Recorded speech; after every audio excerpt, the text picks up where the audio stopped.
Yes. It's my purse out.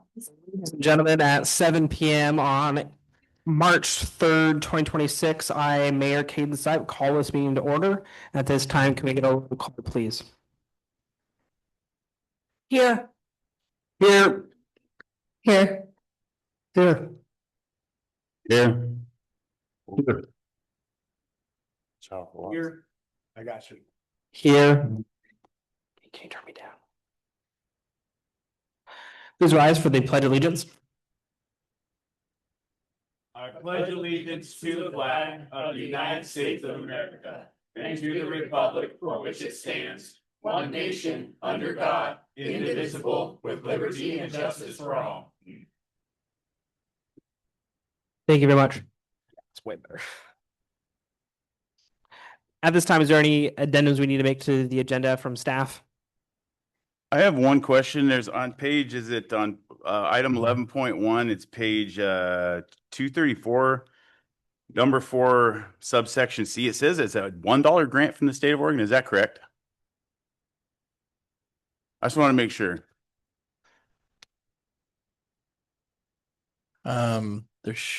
Sorry. Which agenda? What's it? It's 11.1 and it's section 4. It's page 234, number 4. It's subsection C, and it says with the $1 grant from the state of Oregon. I didn't know if that was a typo or if that, some weird thing. I just wanted to make sure.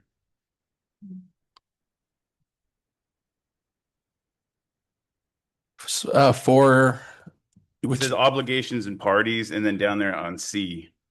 Oh.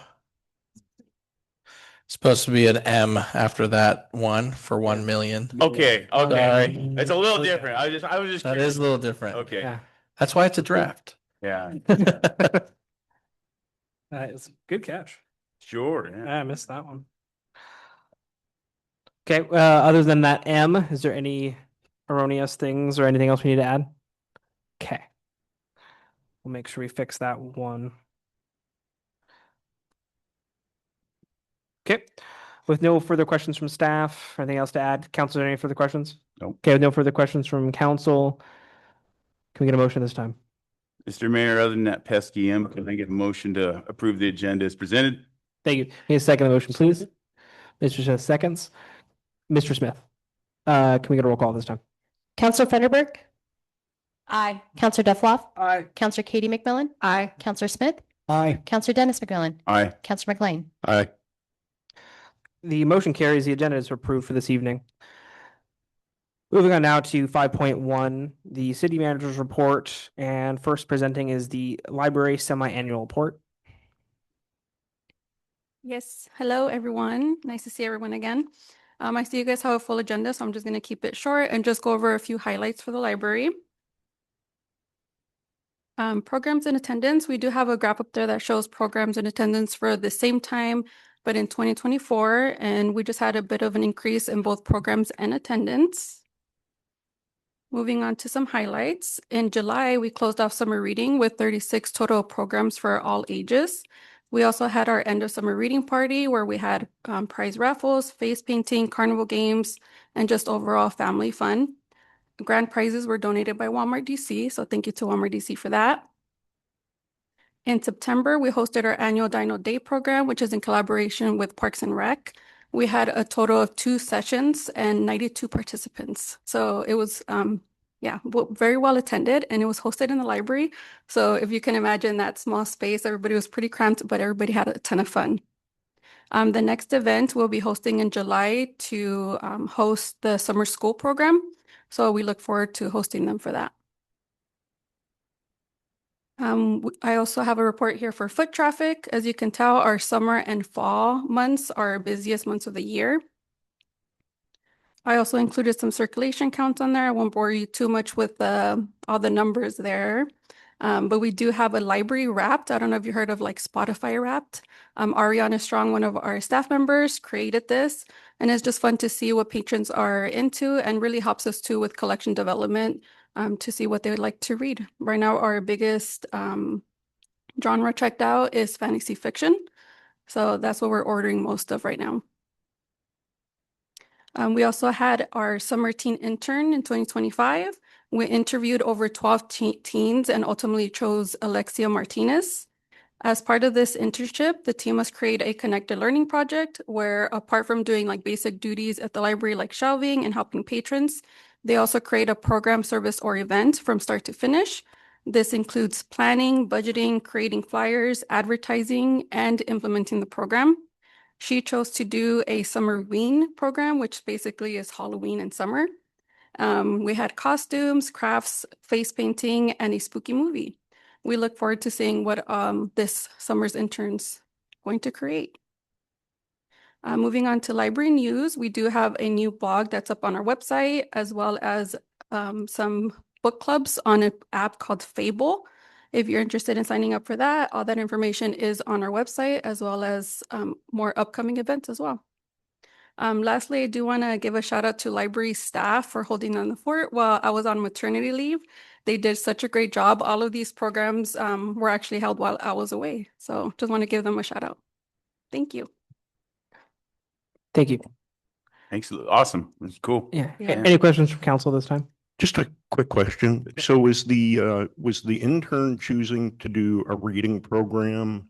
The driver for, I mean, I noticed on another page you had a gigantic increase in minutes read. Yeah. Was it a direct connection? Nope, it wasn't connected to that. She chose to do a separate program for that. But she did increase some foot traffic for attendance for that for team. I mean, if they're separate, it's even better news. Yeah, Oh, for sure. Thank you. Awesome. Any questions or comments? Okay, no further questions or comments. Nice job. Thank you very much for presentation. Moving on now to 5.2, the fiscal year 2024-2025 audit review.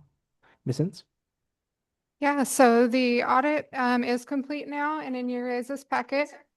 If you remember, we selected new auditors this year. So Brad from Singer Luac is on the call as well, and he'll just give you guys a brief summary of the audit. Well, yes, thank you for having me tonight. I'm Brad Bingenheimer, partner with the firm of Singer Luac, and we were engaged to audit the financial statements of the city of Umatilla for the year ended June 30, 2025. I'm going to share my screen real quick if I could. Maybe I can't. Give us just a second. Okay.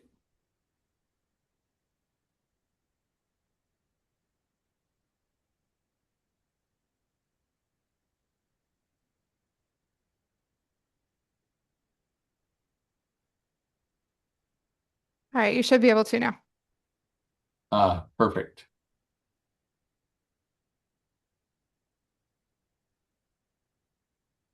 This onto the right screen.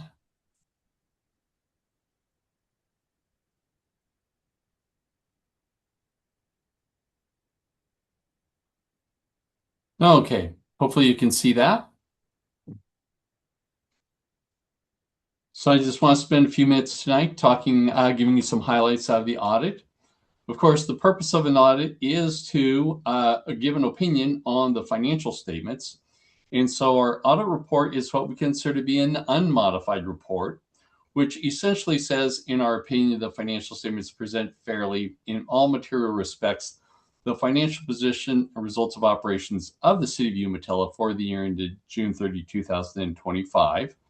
I would note that this is on the modified cash basis of accounting, which is different than generally accepted accounting principles, but is acceptable under Oregon law. And we find many times provides just as good, if not sometimes better information than full GAAP financial statements. A few financial highlights for you. So the government activities ended the year with total assets of $27 million. And your business type activities ended the year with assets of $8.6 million. So total assets of the city at the end of the year were $35.7 million. And those changed from the prior year. The change in that position, government activities actually decreased a little bit by $1.8 million, where the business type activities increased $2.5 million. Total revenues were in governmental activities were $22.5 million, and the business type activities they were $13.5 million. So overall, your total revenues were right at 36 million, and your total expenses were at 35.3 million.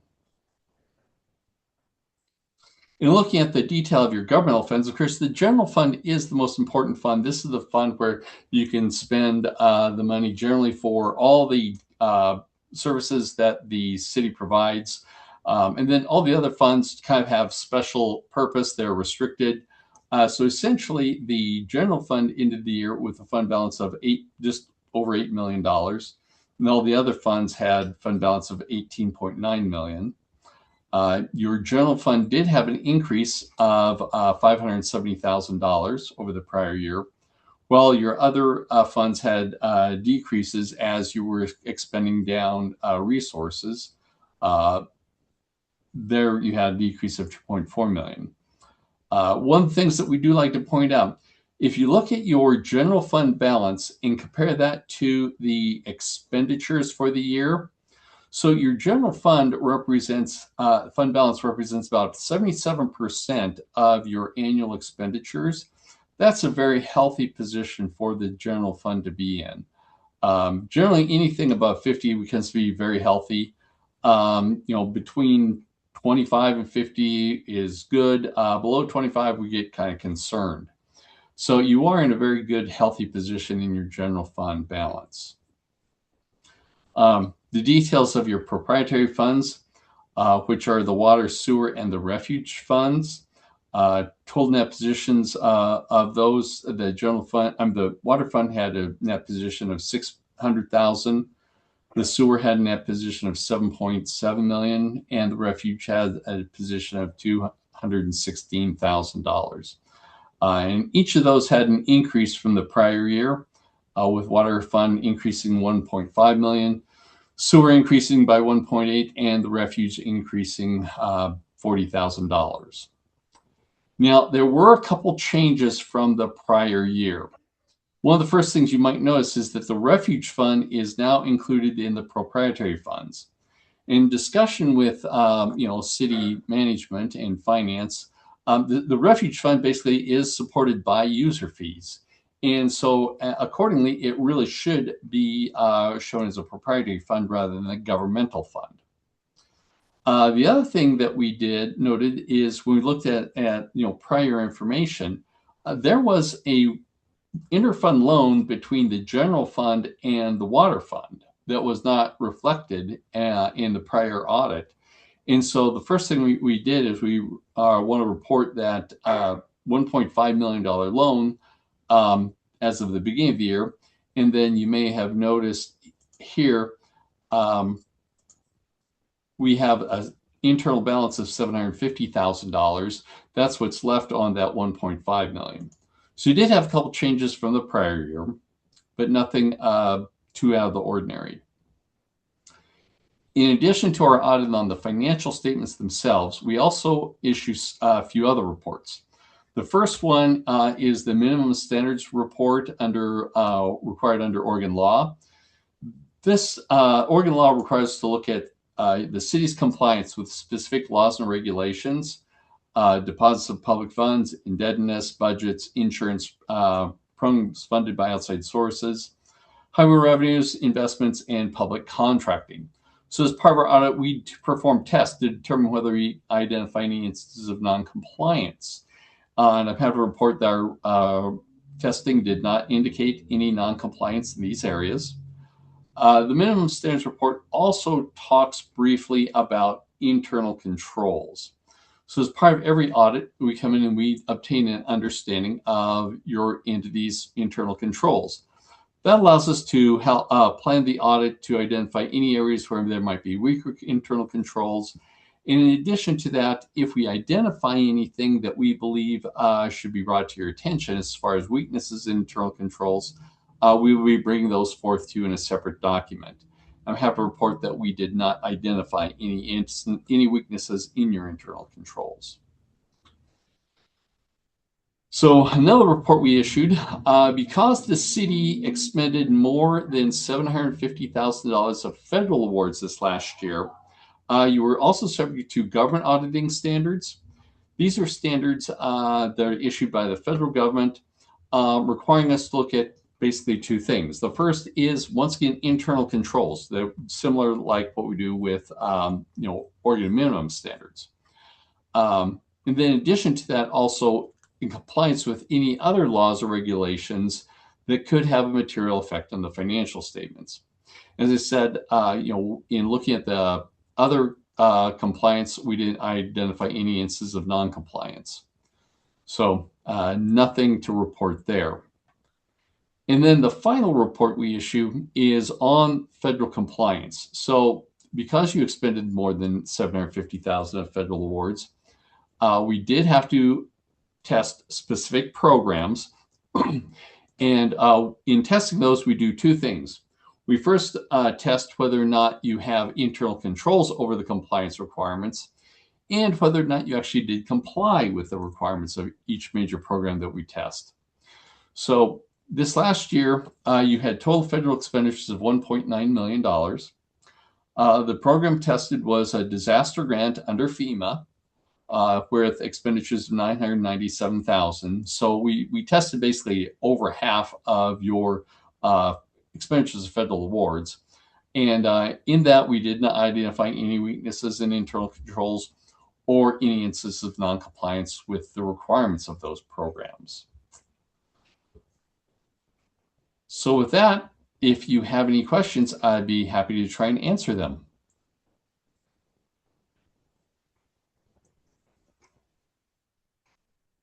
Any questions from council? Mr. McLean? So just a general question, being the first year that we've used your auditing company, it was Yes. Different presentation. I actually sat down and spent quite a bit of time going through it, different format than we've been used to seeing. I just have a question for you. Did you, other than the stuff you noted, was there anything that you would say was a surprise in the financial situation of the town, from an audit perspective? No, we recognize, you are a small organization. And many times when we see our auditing smaller organizations, we do identify weaknesses in internal controls. And so I do want to give some, kudos to your staff for really, thinking about how to structure your internal controls to make sure you have, adequate segregation of duties, and things that are flowing through the system appropriately. So if that was a kind of a pleasant surprise, that we didn't find any weaknesses in your internal controls, because many times with small cities we do find them. Thank you very much. Bet. Any further questions from council? Okay. Well, thank you very much, Ms. Sintz, and thank you very much for your presentation. Yes, thank you for having me tonight. And I do want to say thank you to the city staff. When we come into an audit, we ask for a lot of documents and we ask a lot of annoying questions. We're kind of a disruption to their normal work. But I do want to thank city staff for working with us, made the process very, quick and efficient. Kind of got us in a little bit late in the year, so we are, a little bit later than we'd like to be in our reporting. But I do want to thank city staff for all their help with things. Thanks, Brad. Thank you. Can you make us the host, Brad? I stopped sharing. I still need control back of the meeting. Sorry. Let's see.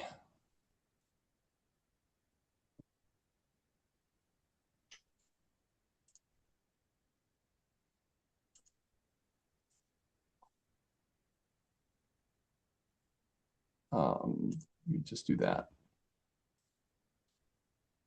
In the top corner, there should be 3 dots, and then if you click on those, it should say make host.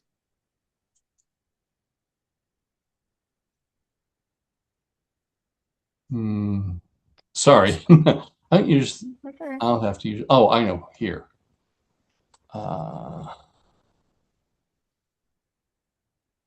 If I just X out of the meeting, will that do it? You will end the meeting for all of us. Okay. If you hover over City of Umatilla meetings, there should be a blue option that says mute, and then there's 3 little dots on the top right-hand side.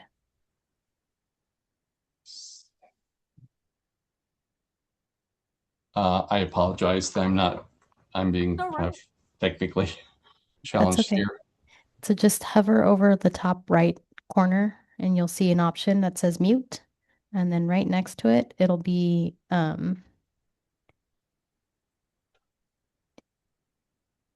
so right at the top right corner. I can't see that. Top Keep right going. corner. Right, yep. Down, down, down on the image itself. Right around there, there should be an option for mute and or three dots.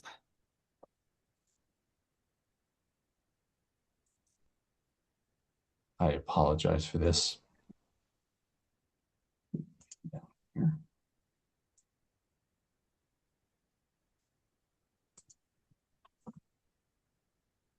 I'm not seeing the three dots that would give me that option.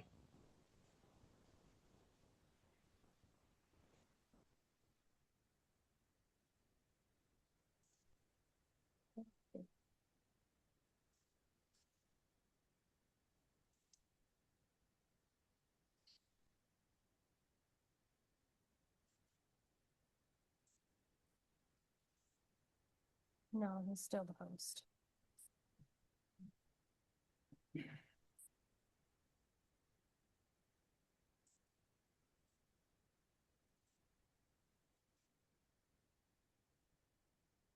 Live stream report. I guess you're going to be stuck with us for the rest of the meeting, Brad. That's fine. I'll just kind of turn things off here. You guys can go on. I apologize.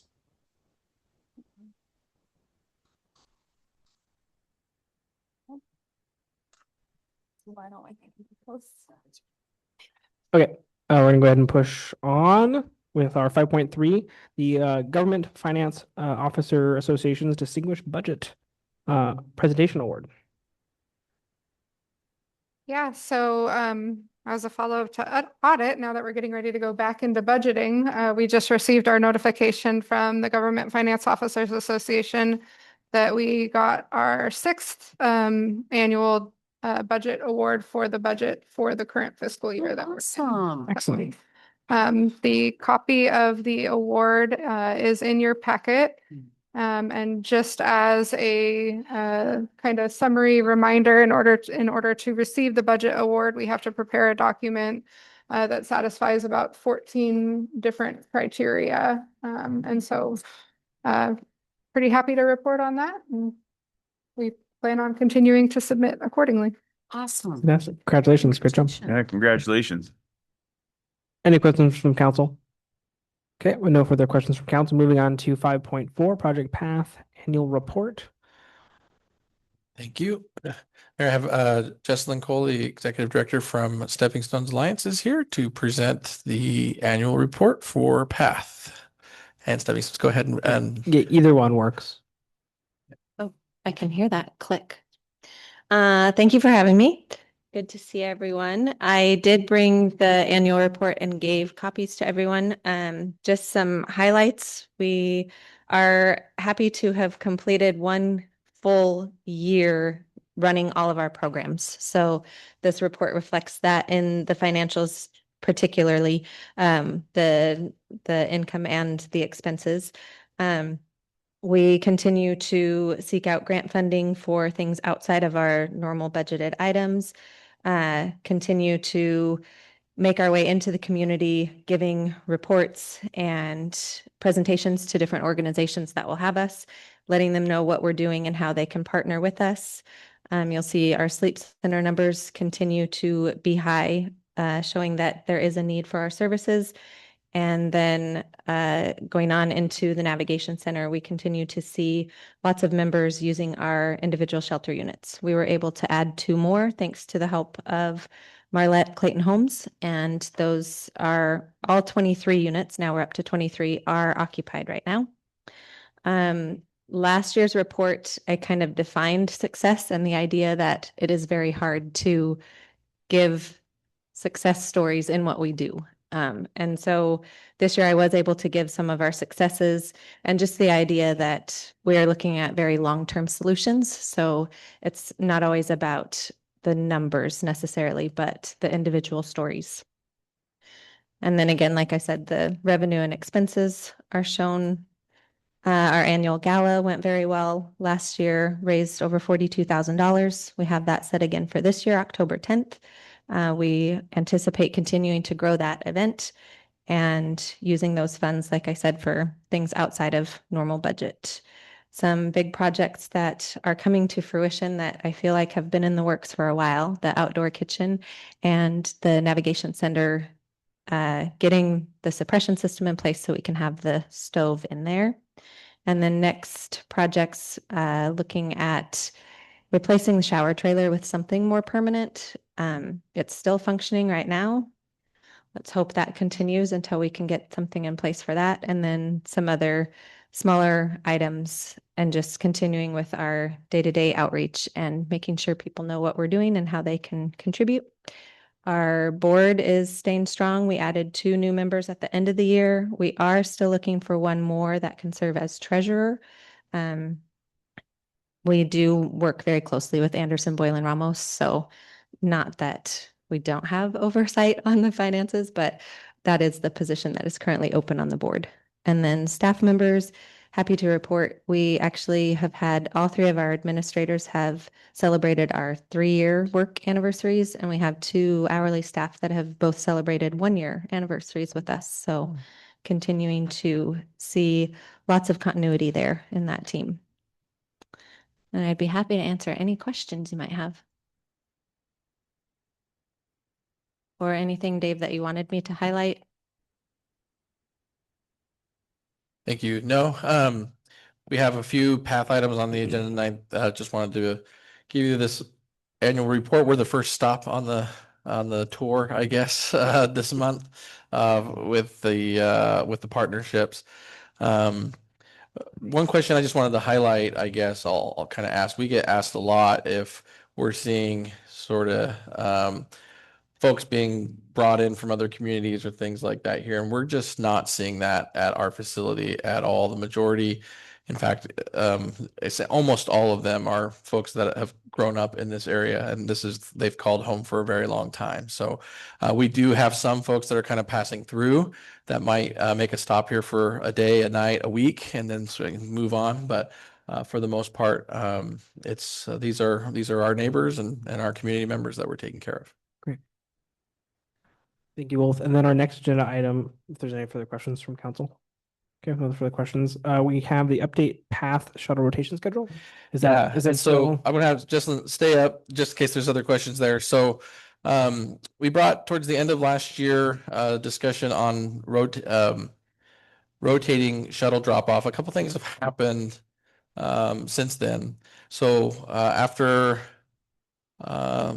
I'll say begging with kayak for a better part of 2 years to add a stop at where we've been, and now for the almost 2 years that we've been at the facility here now, they have added a bus stop at Path, and so that's provided additional opportunities for members and those using the sleep center as needed. But that's just so that's another added value. But the shuttle still runs and operates each day. One of the questions you asked us to look into as we're looking at options for shuttle drop-off locations is what do they need when they what do our clients need when they're dropped off? And really they need access to like grocery services, sometimes close to health clinics, and most importantly close to the bus stop so they can get around wherever they're trying to go. And so we are looking to start shuttle drop off here in Umatilla for the second quarter of the year. And we really only have 2 options. There's a bus stop in McNary, or there's a bus stop here by the grocery store. And so it's a roughly 7:30 drop off time in the morning. And then in the evening is it 6 p.m. 6 p.m. in the evening time for pickup at that time. Now they can arrive a little bit later in the evening if they need to or they're coordinating. But for the most part, the shuttle is that pickup time. I'm not sure if there's anything else you wanted to add as far as coordination with kayak or anything else around that shuttle, Jesselyn, on that, but. So, I mean, yes to kayak, but also we see a lot of guests that have their own vehicles. So I would say our shuttle is only picking up 4 to 8 people at a time and dropping off 4 to 8 people. And as Dave mentioned, when we are looking for a stop, we make sure it's public land, that there is some kind of public service nearby, usually grocery store, and then near a kayak stop so that they have access to that. But a lot of our guests and members especially, but guests have started using kayak as well. It stops, I think, 6 times on the way to Umatilla, on the way back to Hermiston. So it's frequent during the day and aligns really well with our morning when guests are checking out, as well as our check-in when guests are checking in. So it's just continuing to see more use. The service was just started in January. So we're still pushing that and making sure everyone knows about it. One of the other questions that kind of came up just for clarification is, as Jesselyn said, it's 4 to 8 of our members that are using the shuttle. And so other times during the day, we have both path users and other folks in the community that are just not our path members that are sometimes causing some issues in the community. And so we're trying to Hermiston's still working with that, and we're gonna we have had a lot of success recently of more people from Umatilla actually using Path, and so we're anticipating that would be our number during that quarter, that 4 to 8 a day at those drop-off locations. Well, thank you for your presentation. Really appreciate it, and thank you for your time. Thank you. At this time is the public comment period, which allows community members to share their opinions, raise concerns, and provide information directly to the city council. Comment should address city-related issues, must not pertain to items scheduled for the public hearing on the same evening's agenda. Thank you, Chief. If you wish to speak, please complete the sign-up sheet, including the topic you wish to address. Please begin by stating your name and address when called to podium. Speakers are allotted 5 minutes unless otherwise directed. Please note, comments criticizing city programs and operations are permitted during this segment. However, criticisms of individual city employees is not allowed during the public comment period. Concerns regarding city employees should be submitted in writing to the city's human resource manager for proper review. Thank you for your cooperation. First, the dais, we have Dave Wickstrom.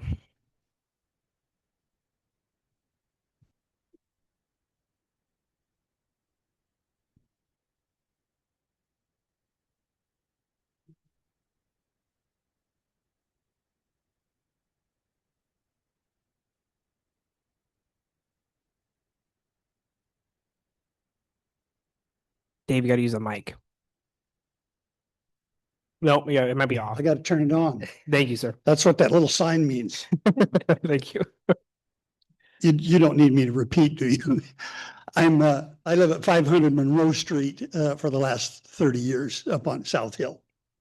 And I would just come to thank the city, Mayor Saib and the councils and the city manager for the crosswalk down on Yerxa to the grocery store.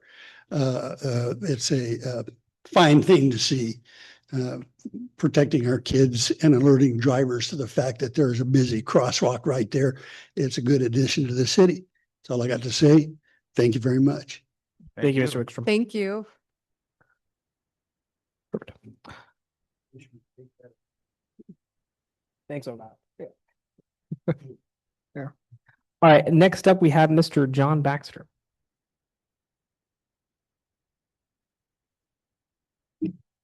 Just make sure it was. All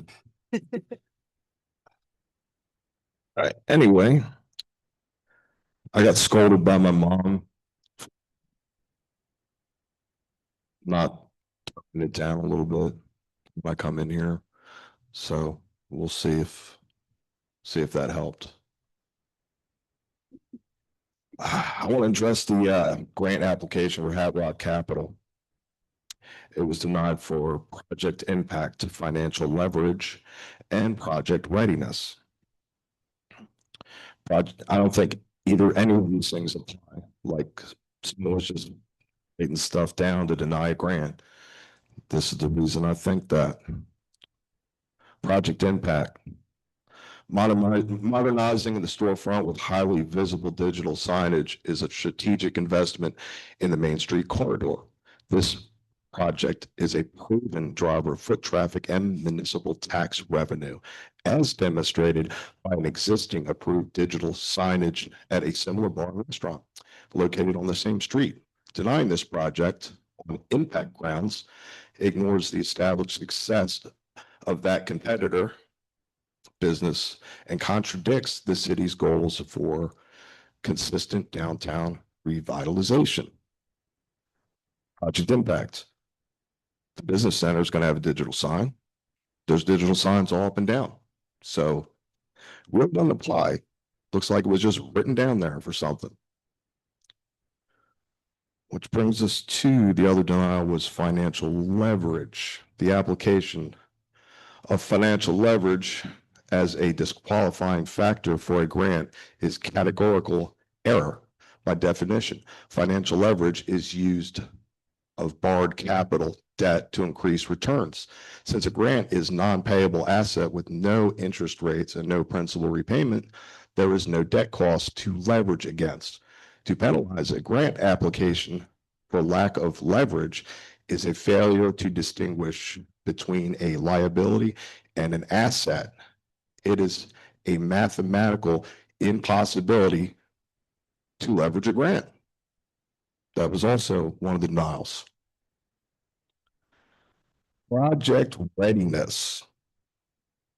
This project is officially shovel ready. All vendors' quotes and technical specifications have been finalized.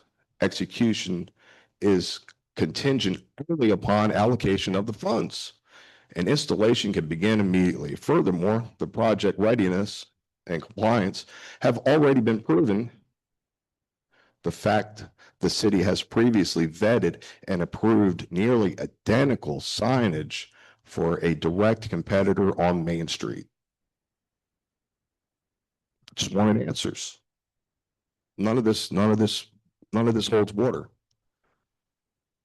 The denial letter, the top of it said Old Nicks. I got it from my landlord. Underneath it, it said Hat Rock Capital. It's not our grant. It's Hat Rock Capital's grant. I'm not even allowed to get information on it. If I wanted to come in and get information and ask, hey, why did this happen? Why does this mean this? But it looks like it's just being written down to deny somebody a grant. I can't even do that because it's not my grant. And in closing, I hope I've calmed things down a little bit and had a little better attitude in here because my mom scolded me. Yeah, right. Yeah, don't like to disappoint her. But anyway, the next time I come in, I'm still trying to get my ducks in a row. Still got to figure out how to disseminate a lot of this stuff. But I'll be talking about the origins of Rock the Locks back in 19, the specific people who actually, it was their idea, when exactly Fantasy Production was founded with an LLC, other things to do with that LLC, and a racing team that the city of Umatilla sponsors. I didn't even know they sponsored a racing team. That's all I have. I want some answers. That's all I want. Supposedly there's a point system used. Didn't say that on the application. Point system. I'd be willing to bet the point system started getting used right after the grant for Hat Rock Capital was being looked at, only because August 5th, I said some things that weren't popular. January 6th, I said some things that weren't popular. Walks like a duck, you know the rest of it. It's what it looks like to me. It looks like retaliation. Someone please get me some answers. Thank you very much. Thank you. Thank you, Ms. Baxter.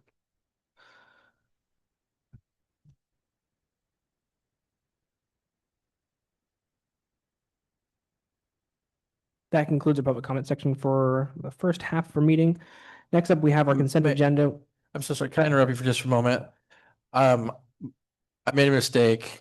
We should have had a report from the Chamber of Commerce. They have an annual report as well. It was in our software here, but it didn't come through in the export. So I apologize for that. So on item, I should have brought that to council's attention. And so Josiah's here, the report's here. We can have it published and put on the screen, and we can do that report if council is amenable to that. We would need a, Yeah, we need to make a vote motion to to take that amend the report. agenda. I apologize. So it should be 5.4 or 4 point, or is it 5.6? 5.6. 5.6. Sorry, we'll go a little out of order. I apologize. Mr. Mayor, I make a motion that we add 5.6. It would be the Chamber of Commerce Annual Report. Perfect. Thank you for your motion, sir. Can we get a second to the motion? I'll please? second that. Thank you, Mr. McLean. Motion is first and second, and can we get a roll call at this time? Counselor Funderburk. Aye. Counselor Duffloff. Aye. Counselor Katie McMillan. Aye. Counselor Smith. Aye. Counselor Dennis McMillan. Aye. Counselor McLean. Aye. Mayor Sipe, I will need a moment to republish the agenda. Thank you. Yeah, give it. Thank you. Thank you. Sorry, Josiah.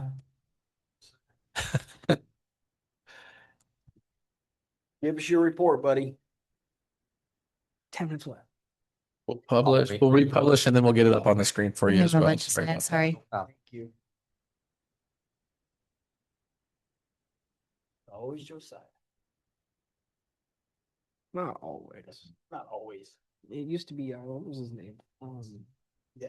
That wasn't Zach. It was Brandon. It's always Brandon.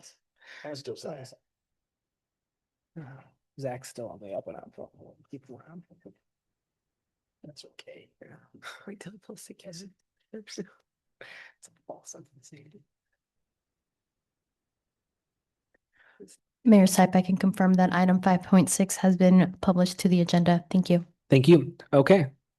Mr. Josiah, you have the floor. Josiah Barron, Umatilla Chamber of Commerce, 100 Klein Avenue.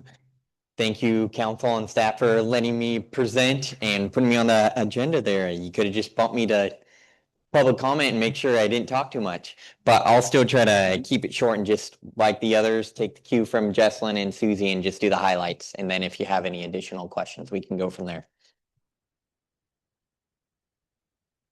But starting off with just a highlight of membership, 2025, once again, and continue to be growth, and we've reached the 100 member milestone.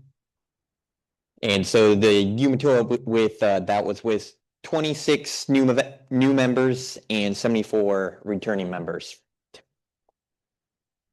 And you'll see in your packet there just a list of the highlights of the new members in 2025. And we continue to maintain different state and regional partnerships. As a member with the Oregon State Chamber of Commerce, getting legislative updates from them with their advocacy group that they have there, and hearing updates with what's going on in Salem. Certainly a lot going on this session, but also I've had the opportunity to continue each year attending the Oregon Governor's Conference on Tourism, staying on the pulse of what's going on in the tourism space in Oregon, and how we can continue to collaborate with the city and the work that they're doing with the big festivals and events that they have going on too, as well, to bring more people into the area. But as well as one other one I wanted to point out, the Adelante Networking. It's just a group that's been meeting in Hermiston. There's about 20 different resource organizations in the area, government agencies and other organizations, to have the information there to make those connections so that we can better provide support for the community or to other businesses. That way I have that information. I can direct people to places like Stepping Stones Alliance. Next, just an overview of the visitor stats I put in there. So this only includes those who were coming in here for visitor information. And as you can see, it's as far as visitor traffic's mainly that May through August.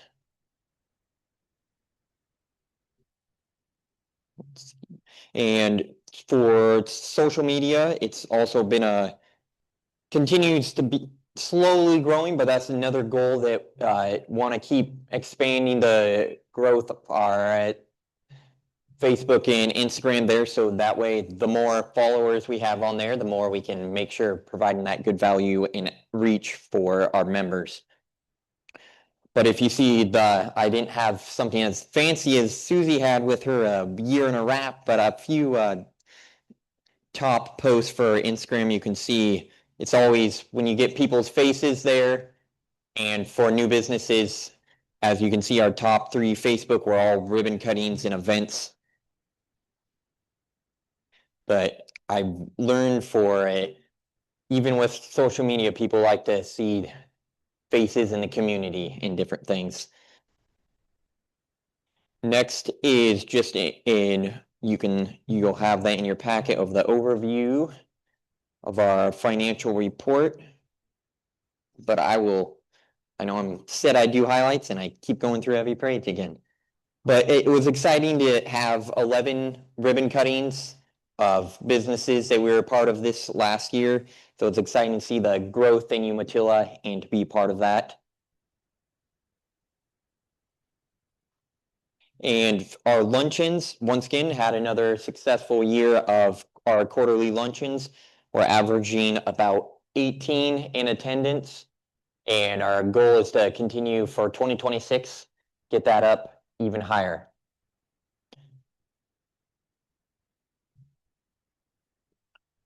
And once again, we had the opportunity to collaborate with Blue Mountain Small Business Development Center to host the customer service workshop there.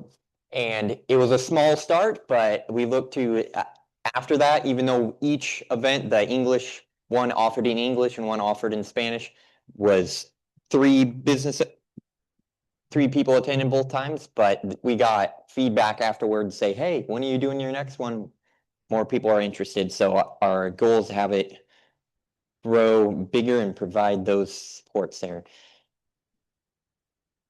But once again, it was just the Distinguished Citizens Award banquet. It was a great event last year. We always thank you, the city, for being a big sponsor of that event.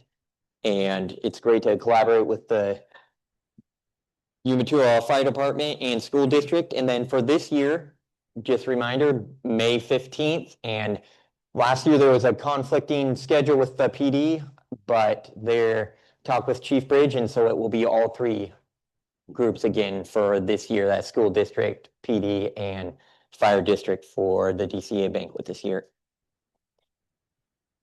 And Umatilla Landing Days, helping with the boat rides, always a super popular event there, and we look forward to being a part of that again this year.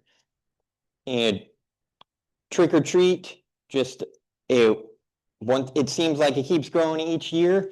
There was 38 different businesses participating this year with over 1,700 event attendees estimate that we counted.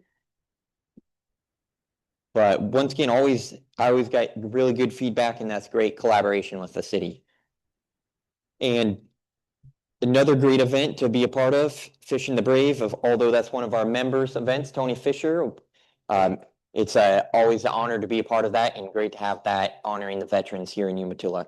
But a good event, and then once again, it's always fun to be invited by Umatilla Parks and Rec for the city's Winterfest, and be there as the Grinch, and then also interacting in that way. But I'll wrap it up there so I don't keep just rambling on, but if council has any questions, otherwise, thank you very much. Mr. McLean. So I noticed you went to a Travel Oregon meeting, and Travel Oregon usually has something interesting going on. What did you learn there, if anything specific? Yes, so the big focus right now is on sustainability. So creating, and what was the specific term, but doing a combination of sustainability in the environment. Regenerative tourism, that's what it's called, of using still using the diverse nature that we have in Oregon or in this area, but promoting encouraging people to come and enjoy, but also promoting what are you doing as part of that to give back to the environment too of it, not just kind of stuff like Tread Lightly does or different things like promoting tourism, but also doing it in a way that helps sustain the nature and the environment that we have so that we can continue, generations on can continue to enjoy it. So finding different ways to integrate that into how people are, and not just having a whole bunch of foot traffic, but not any time to give back to different things like that. Perfect. Thank you. Thank you. Any questions Thanks, from council? Thank you very much. Moving on now to 7.1, the resolution number 35, 2026, a resolution adopting the City of Umatill's communication policy to promote transparency, community engagement, and informed governance. Any questions from council on that? Mayor Sipe, since resolution 35, 36, and the minutes are all under consent agenda, we usually have one motion to approve Have them all. the consent agenda. Any questions on the consent agenda? No. Okay, at this time, looking for motion to pass the consent agenda as one unit. Mr. Mayor, I make a motion that we approve consent agenda items 7.1, 7.2, and 7.3 at this time. Thank you. Any questions on that? With no questions on the motion, we're looking for a second. I'll second it. that. Katie. At this time, we're looking for a roll call. Counselor Funderburk. Aye. Counselor Duffloff. Aye. Counselor Katie McMillan. Aye. Counselor Smith. Aye. Counselor Dennis McMillan. Aye. Counselor McLean. Aye. Thank you very much. Motion carries. Moving on now to 9.1, new business resolution number 27, 2026. Dave? I'll take that one. So we are required to account for bond proceeds in a separate fund to ensure proper tracking and lawful expenditures of the funds. So now that the police station project is kicking off, this resolution will establish a police station capital project fund to account for those. We are also required to have a debt service fund. The city currently has a debt service fund that was active for our 1978 water bond that we are no longer paying debt service on. So you guys will see a resolution prior to the start of the new fiscal year just to designate that to pay for the PD bond debt service moving forward. Okay. Any questions from council? With no questions from council, this time we're looking for a motion. Mr. Mayor, I make a motion to approve resolution number 37-2026. Thank you for motion. Can we have a second motion, please? Second. Mr. Smith seconds.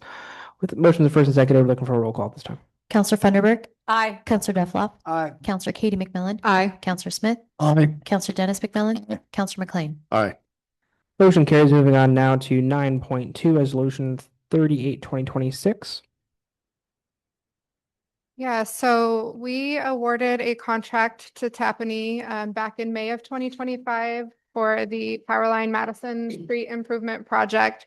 That original bid came in around 2.3 million, which was well under our original budget estimate of 3.3 million. Since the project has started, we've talked to you guys several times about the difficulties that we've encountered specifically with the water line issue that we had up there. At this point, we are at that threshold where we have exceeded 25% in change orders. There is a slew of change orders attached to the packet that haven't been signed yet.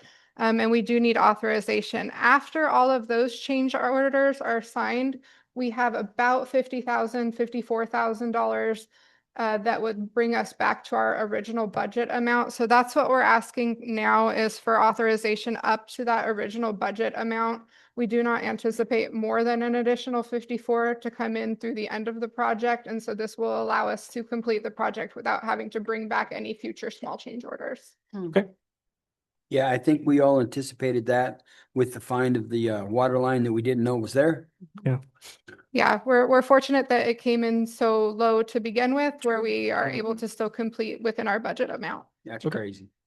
Any further questions from council? No further questions from council, looking for a motion at this time. Mr. Mayor, I'd like to make a motion. We approve new business item 9.2, resolution number 38-2026. Thank you very much. Can we get a second motion, please? I'll second that motion. Thank you very much. Motion has been first and seconded. Can we get a roll call at this time? Counselor Funderburk. Aye. Counselor Duffloff. Aye. Counselor Katie McMillan. Aye. Counselor Smith. Aye. Counselor Dennis McMillan. Aye. Counselor McLean. Aye. Motion carries. Moving on now to 9.3, Parks and Rec Advisory Committee appointments. I guess, is this one mine?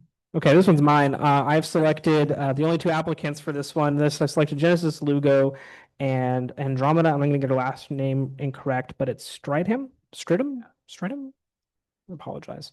But those are my two selections for that. Is there any questions on those picks? Any concerns? Okay, with no questions or concerns, we're looking for a motion right now. I move that we approve both of them. Thank you for your motion. We have a second motion, please. I'll second it. Thank you very much. Motion's been first and seconded. Can we get a roll call? Counselor Funderburk. Aye. Counselor Duffloff. Aye. Counselor Katie McMillan. Aye. Counselor Smith. Aye. Counselor Dennis McMillan. Aye. Counselor McLean. Aye. You guys have it. Moving on now to 9.4, Budget Committee appointments. Same. Same. Yeah, pretty much the same thing.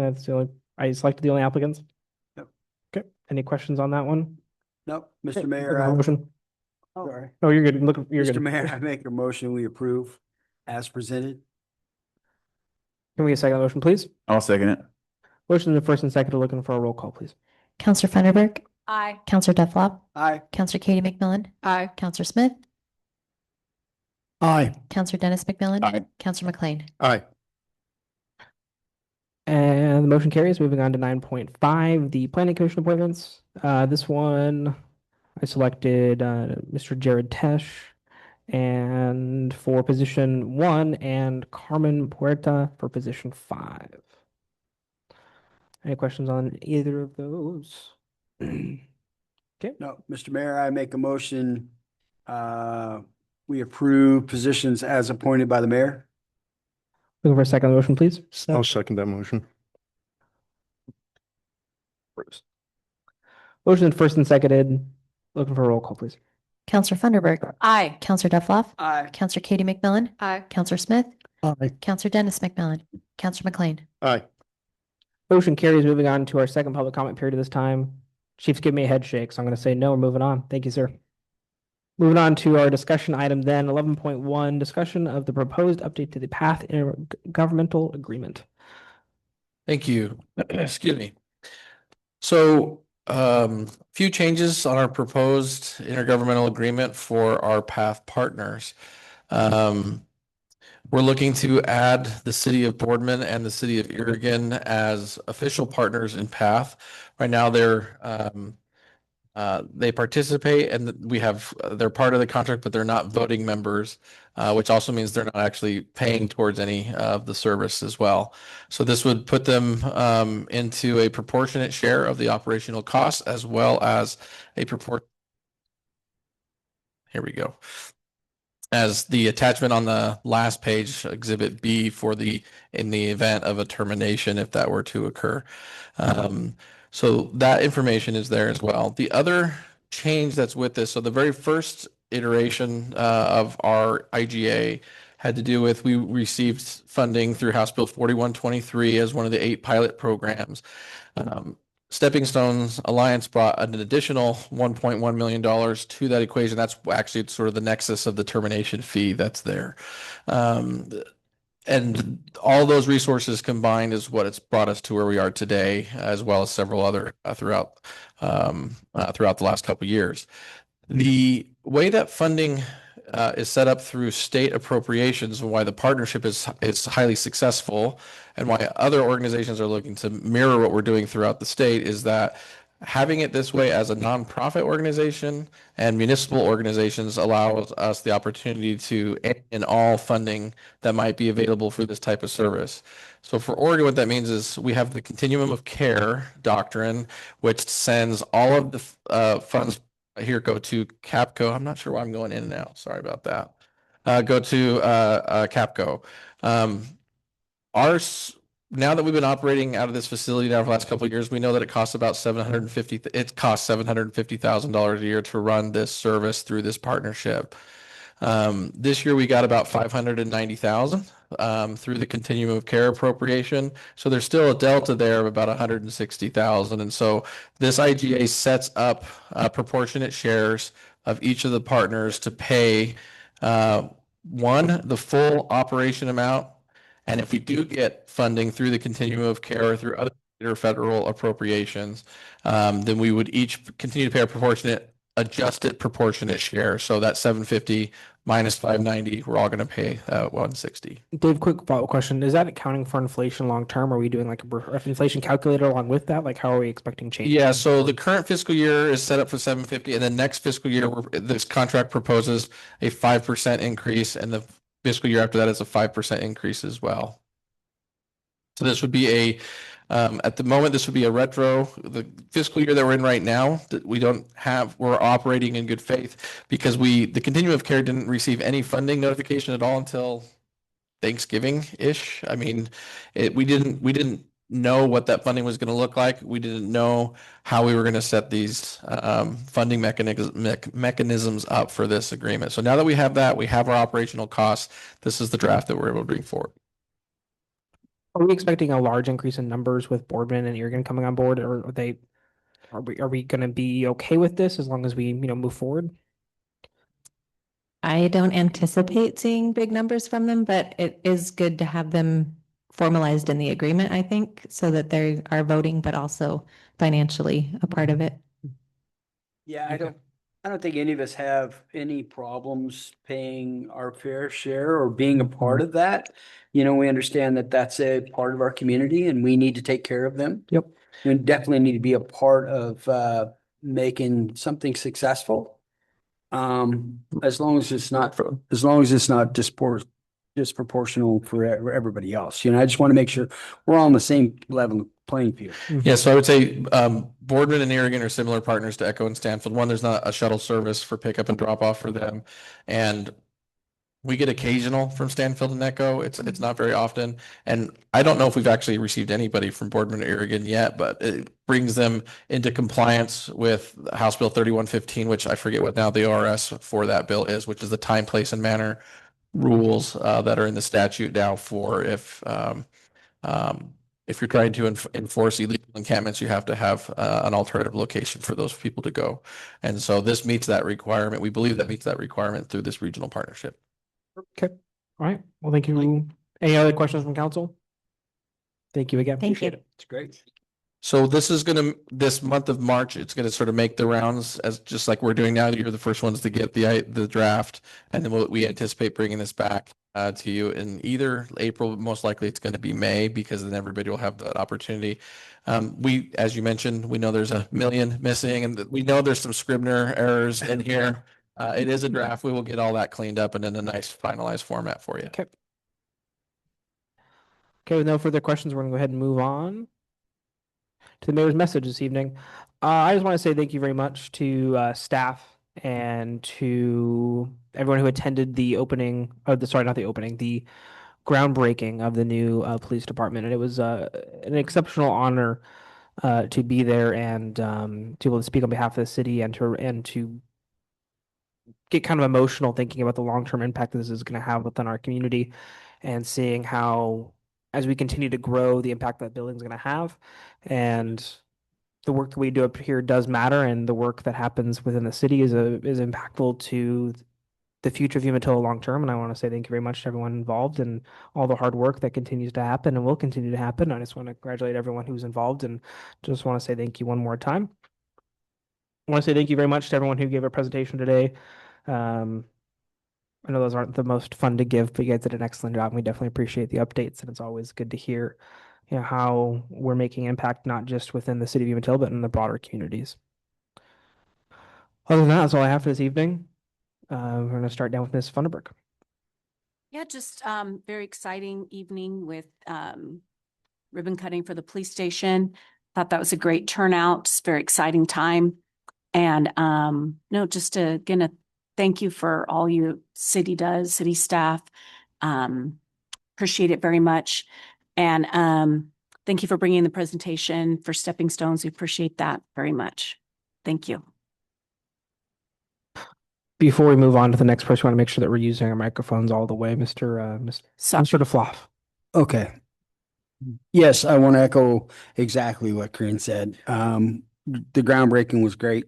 And this is a long time coming. I remember being on the council and we were in that building down there with the police department, with the city, with everything, and it was cramped. And as we progress and move forward, we see a lot of growth in our community and a lot of things that's spearheading it is uncomfortable, but I appreciate the team that we've amassed and really kind of setting forward and being forward thinking and thinking about tomorrow instead of just surviving today.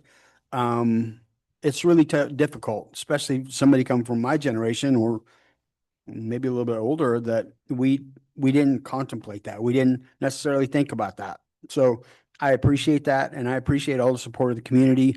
It was a struggle. There was a lot of opposition for this bond, but I think the right thing prevailed and I think we're moving in the right direction. I'm really proud of that. It's a really good accomplishment for us. And it's something we can grow into instead of having to retrofit in 15, 20 years as we grow. So I really appreciate that. That's been a really big piece of the project, and I thank you for that. We have a lot of great things going on between the business center and things that are happening around the community. It's just fantastic. I love to see the growth, and I really like to see that there's more people here than just the 3 or 4 people that come in on council meetings. So whatever sparked that, that's fantastic. I love the engagement. So, and then also the award for the budget, that's fantastic. That's 1000% Melissa. I know who it is. It's not David. And it's definitely not Scott, but, I would almost say it's Zach, but well, he's new. So, but we appreciate you. Thank you, Melissa, for all you do. Cause I know right around budget time, you just get stressed out and we appreciate everything you do for our community and thank you very, very much. And again, it was a really nice turnout for the groundbreaking. So I love to see community events that come together and it's the right thing to do. So thank you very much. That's all I got. Thank you very much.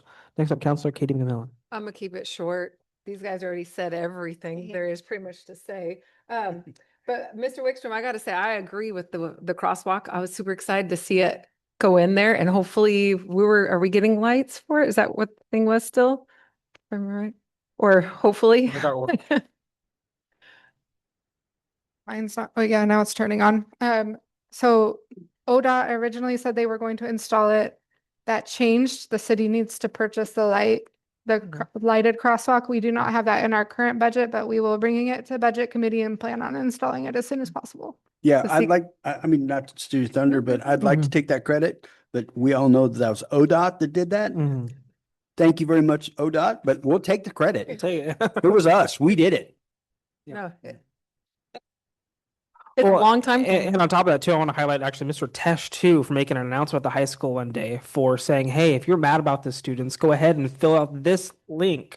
And a ton of students sat down and did it. So say that I think probably the student body at the UHS probably had something to do with that too. So That's amazing. that was some good, Yeah. good distributed, they're going to take credit for that, Yeah. but no, still excited to get done. We stole your thunder, my bad. Go ahead, sorry. No, I didn't have a whole lot to say. I just wanted to say I was super excited seeing that too. I have kids too, and they don't use it a whole lot, but I love seeing the kids in the community and stuff. And so I was excited about that too. And so, but that's about all I have for tonight. So I have very little. I agree with everything that's been said. I just one more time want to say I'm impressed with the city staff. You guys have accomplished a lot of things with not that many people. And I'm amazed where the city's going. The staff is part of it. Elected officials are another part of it, but Umatilla is on the, and I'm glad to be part of it. So, Thank you, Mr. Smith. microphone. Yeah, it did, yeah. Mr. McMillan.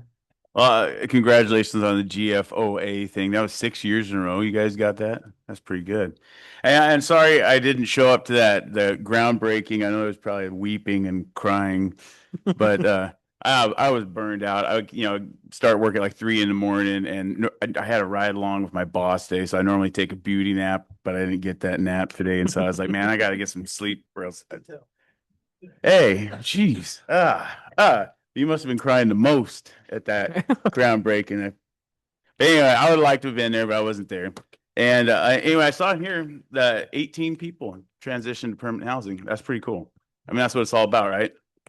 So yeah, congratulations on your hard work. So that's all I got. I don't got a whole lot now. So we'll go to Bruce. Mr. McLean.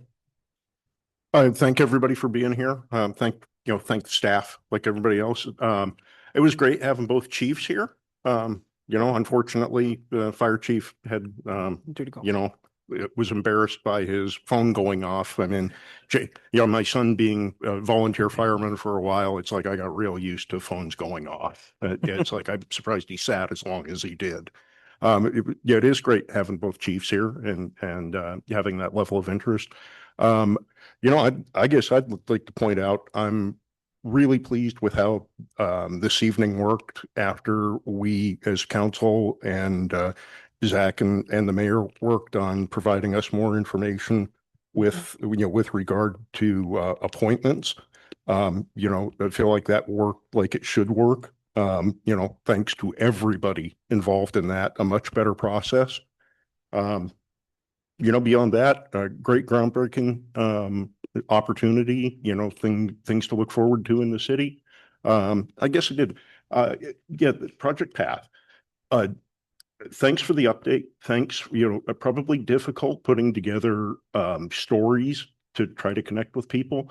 But it's one of those things where it's like it's a long neglected kind of ugly pathway with social services in the state of Oregon.